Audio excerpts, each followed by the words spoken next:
वे संसार की चमक के पीछे छिपे अंधकार को समझने के लिए बेचैन हो उठे थे, और यह बेचैनी बहुत जल्द उन्हें एक ऐसे मार्ग पर ले जाने वाली थी जो पूरी दुनिया को बदलने वाला था।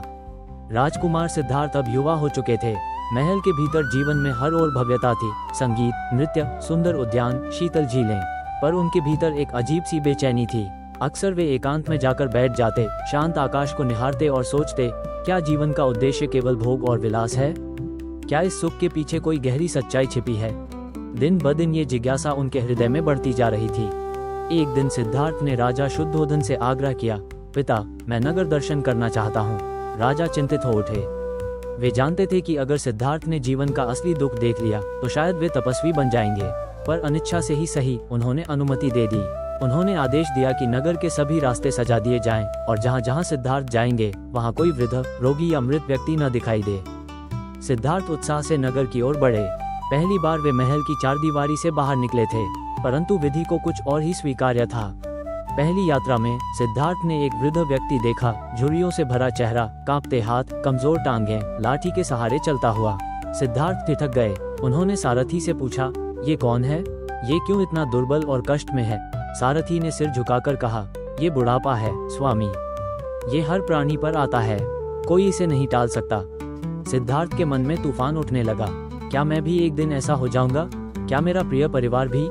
दूसरी यात्रा में उन्होंने एक रोगी को देखा, पीड़ा में तड़पता, बुखार से कांपता शरीर। यह क्या है? सिद्धार्थ ने पूछा।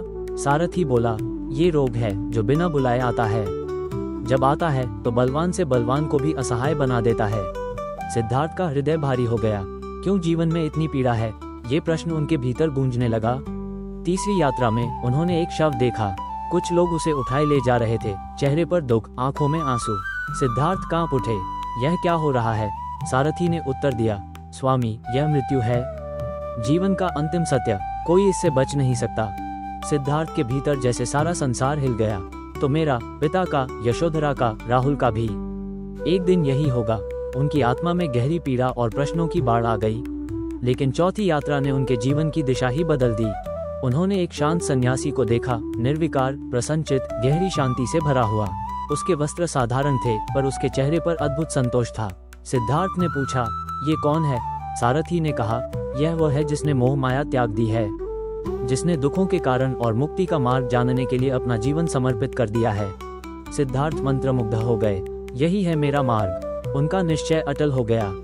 उस रात जब सारा महल सो रहा था, जब सितारे मौन आकाश में टिमटिमा रहे थे, सिद्धार्थ चुपचाप उठे।